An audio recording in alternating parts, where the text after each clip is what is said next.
Southampton, 220,000 people, 70 nationalities, 41 languages.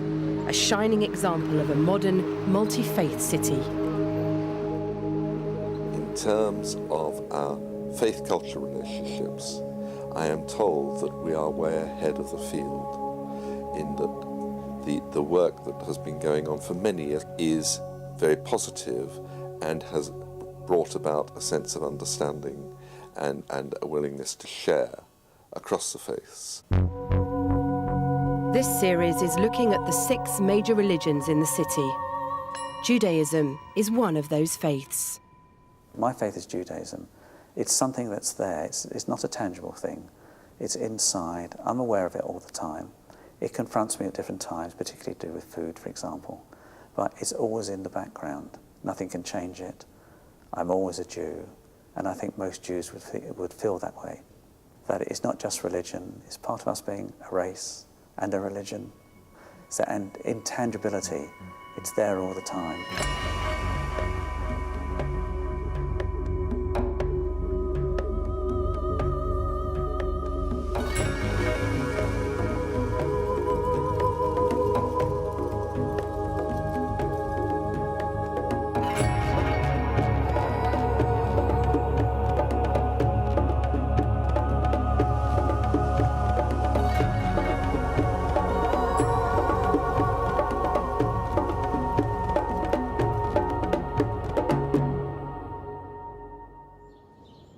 Judaism was born more than 4,000 years ago. Today, there are 13 million Jews worldwide. There's been a strong Jewish presence in the city of Southampton since the early 19th century. Now there are 2 Jewish communities in the city, Reform Jews and Orthodox Jews. When you come to an Orthodox Jew and a Reformed Jew, you've got to remember that there is no difference inside.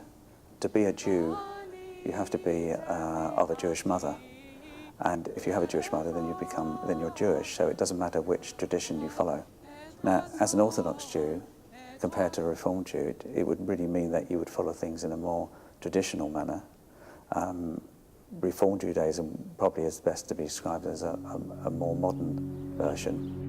The Jewish place of worship is a synagogue, and in Southampton it's still the traditional gathering place for Orthodox Jews, where Jewish law forbids filming their services. The Reform Jews meet in different places all over the city, using symbolic objects to recreate their worship place wherever they are. It's our movable synagogue. It's Southampton Reform sort of on the go, so to speak. So it's our way of taking our type of Judaism with us. So whether we go to a hall or someone's home, we can make that room, to a certain extent, our own. The Jewish community in Southampton is definitely fairly small in comparison to other communities in Britain, but it's a really vibrant community, so people are really involved and really committed to being involved with the community, which gives it a really nice feeling. At the centre of the Jewish faith is the belief in one eternal God who created the world. Judaism leaves God very mysterious. There is no in-between stage, there is no intermediary at all. We don't even have saints. And therefore we look at God as the great mystery.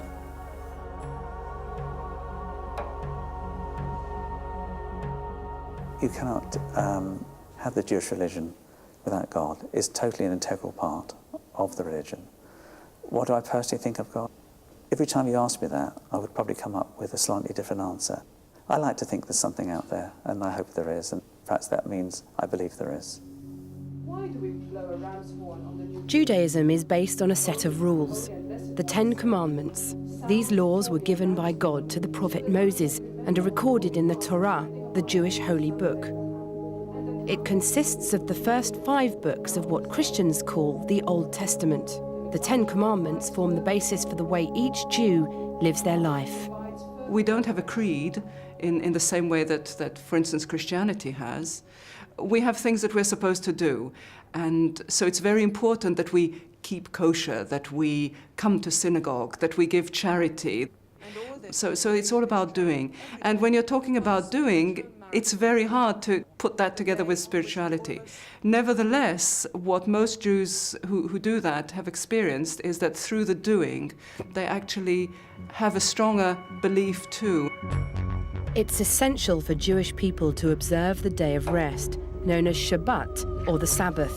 It reflects their belief that God created the world in 6 days and rested on the 7th day. When we are talking about Shabbat, we are talking about the center of Judaism. The concept of a Shabbat is that even God himself needs to rest after the work of creation, and that therefore we, as human beings, emulating his example, must rest too. But then it goes further and it says it is a right of everybody to be free. Nobody should ever be in a position of having to work on that day. The other way that we can look at Shabbat is as a special day that God created. And if we look at it as a creation of God, then God wanted to make it a day of perfection. Shabbat lasts from sunset on the Friday night until sunset on the Saturday night. During that time, special services are held at home and at the synagogue. So for just over 24 hours, it's a day of rest, and it's a day when we make sure we don't do any work that we've been doing during the week. We don't do things like cooking, we don't go shopping. It sounds like a lot of things that we don't do, but in fact it's a fantastic time to give us a day to spend doing things for ourselves, to relax, to rest, to take a day out from the hectic lifestyle that we lead the rest of the time.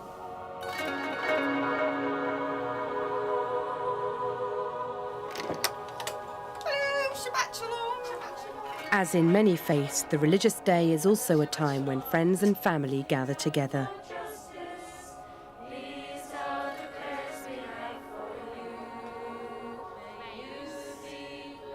People celebrate Shabbat in very different ways, and I think if you go around and you ask 5 different people, you will get at least 10 different answers on how they celebrate Shabbat.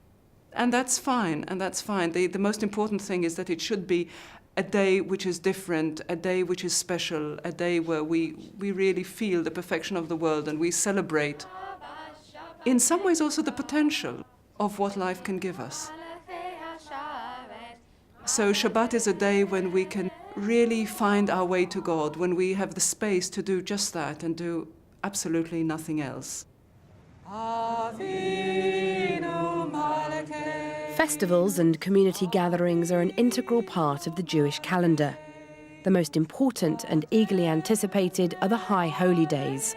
The first of these is Erev Rosh Hashanah, commonly translated as Jewish New Year's Eve.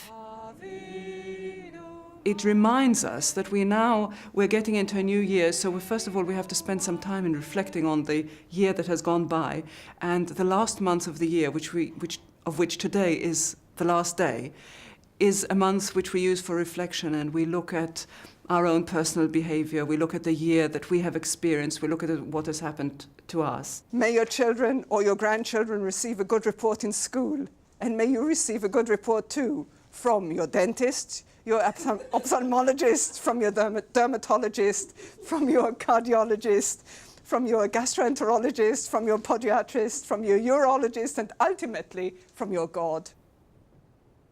Because nobody's perfect, we realise that everyone makes mistakes and does things that they shouldn't have done. And it's a time of introspection, really, a time of looking for how we can improve on things and how we can improve on the world as well as on ourselves. And so during the service, there's various parts of the service, and quite a major part is looking back on our sins and asking for forgiveness, and as well as thanking God for the year that we've had. Religious festivals often involve food, and Judaism is no exception. But in the Jewish faith, it also plays an essential part in preserving the traditional way of life. Jews live by a set of ancient food laws that are known as kosher. Translated, kosher means allowed. The main restriction is what meat or fish can be eaten and how the meat is killed. In today's society, what it teaches us is that, first of all, you must not take lightly the killing of an animal. Secondly, that food is probably the most important something we have. It keeps us alive. If something is so important, it's such an important part of our everyday experience, then we must make it special. Basic kosher laws are written in the Jewish holy book, the Torah. These ancient practices have become part of the living religion, even extending to what foods shouldn't be mixed together. It's also tradition to separate meat and milk. So if you have a dish, if you have anything in a meal that contains meat, you can't have anything at all in the meal which has milk or butter or yogurt or cream. So you have to really plan each meal quite carefully. You can't have your roast chicken and then go and put butter on your vegetables, for instance. Or you can't have a cream cake for pudding or cream in your coffee afterwards. You have to plan to have either meat or a milk meal. The laws have been adapted over the years. Some modern Jews eat a vegetarian diet. Some try to keep to the original words of the Torah. Part of the reason I keep kosher is that I always have done. I've been brought up to keep kosher. So in order for me to step outside that and do something different, like eating bacon, would really be a statement saying I don't want to be part of Judaism anymore.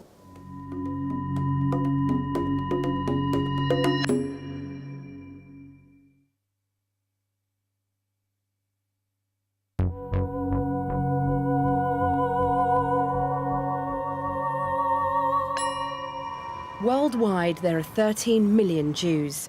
270,000 live in the UK, and in Southampton there's a small and vibrant community continuing the Jewish way of life. Jewish culture consists of a lot of things, one aspect of which is the faith, another aspect of which is the history, and a third aspect, we could look at it that way, is an accident of birth. Now, the real question is, what makes me a Jew? And the simple answer is, I'm a Jew because I was born of a Jewish mother. That's what made me Jewish. Whether or not I go to synagogue, whether or not I believe in God, is immaterial, in a sense. However, being a religious Jew, then of course I have to have some sort of faith. Otherwise, what does it mean to be a religious Jew? In most religions, there's a rite of passage to confirm a follower's faith. Most Jews start practicing their faith simply because they were born into it.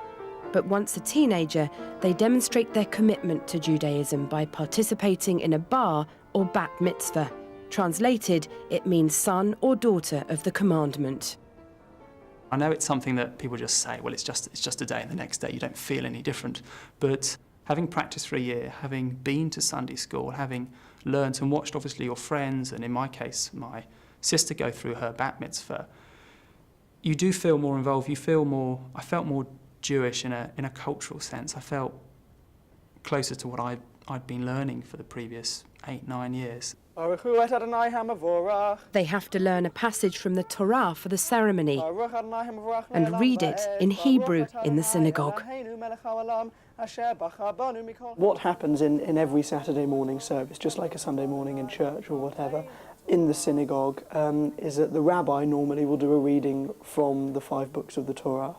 And what happens when someone is bar or bat mitzvahed is that they will simply read the portion from the Torah instead of the rabbi. It's very difficult to read from the Torah. It's an unpointed text written in ancient Hebrew on parchment. You've got to work very hard for it. It takes a certain amount of maturity to be able to do it too. It's also the most sacred activity in the community. So the person who reads from the Torah says, look, I'm now grown up enough to read from the Torah.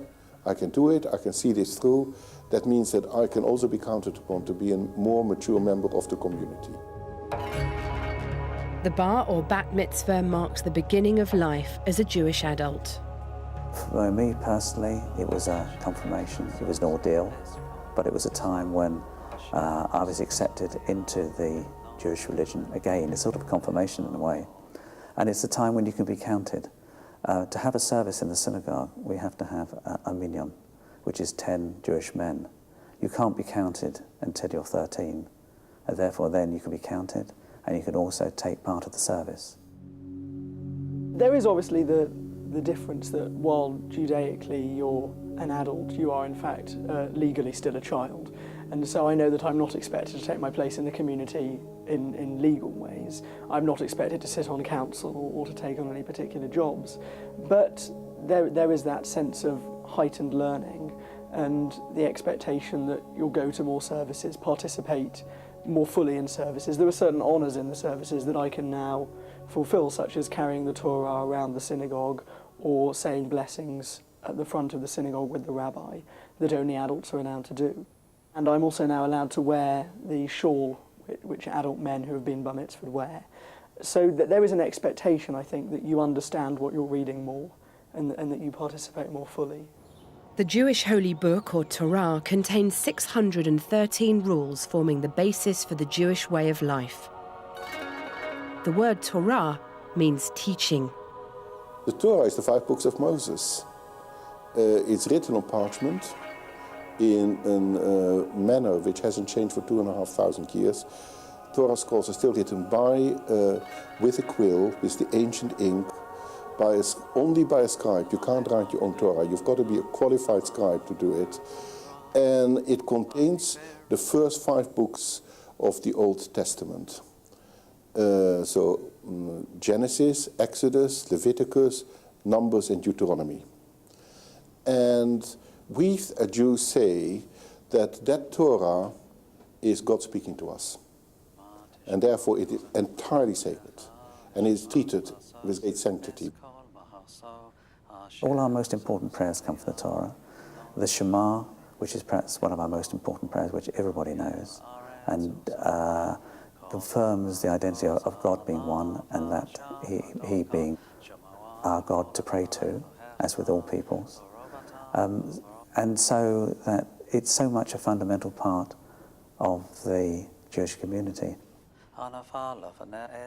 It's the closest we can come to God's word. It is regularly read on the Sabbaths and on festivals, and it is at the heart of everything. Every practice in Judaism, you look first of all at what the Torah says and then at other commentaries. You cannot bypass the Torah. You may end up with a much more reviewed way of practice, because the Torah, after all, is the first book, but that is the Torah.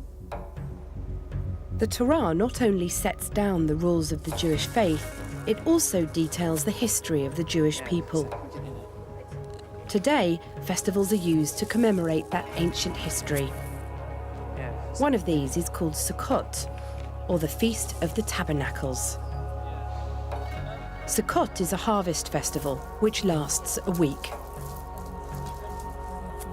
Sukkot is a festival which comes 5 days after Yom Kippur and is the festival of booths. Sukkah is a booth, and the people of Israel, while they were wandering in the desert, obviously didn't have permanent dwellings. So they lived either in tents or in those little booths. We don't really know. Southampton's modern community remember how the ancient Jews built tabernacles, or shelters, to live in.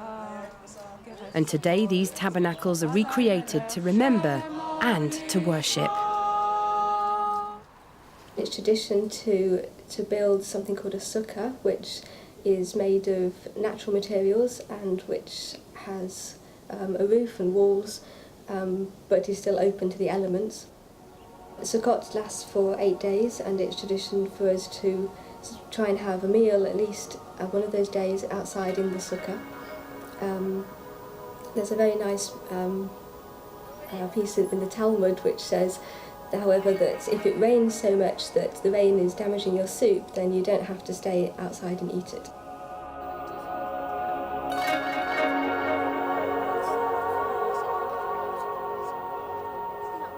After the summer, we have Sukkot. Now, Sukkot is preceded by the high holy days, Rosh Hashanah and Yom Kippur, which brings in a new year. And there is a total concentration on Rosh Hashanah and Yom Kippur, on asking God for forgiveness for our sins, so that we can enter the new year, with as clear a conscience and with our covenant with God renewed. On Sukkot, in a way, we start celebrating it, and it's called Hechag. And what we have is we build huts, we build booths, And they represent the frailty of life, but also our faith in God. Welcome to our... Southampton's Reform and Orthodox community has no permanent rabbi. Every so often, they have visiting rabbis who take services for them. South Hampshire Reformed Jewish congregation does not have a synagogue of its own. They don't have a rabbi of their own, not even part-time. So they rely very much on their own ability to pull things together. For them, Sukkot is really significant, because when they take a service, they always have to set everything up, get the prayer books in, set the books, set the chairs out, and make possible to have a service and then break it down again.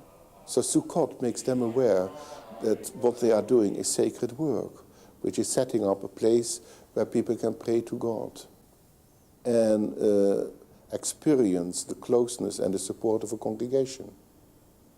So that's why I particularly felt that when they asked me to take a service during Sukkot, that it was highly appropriate.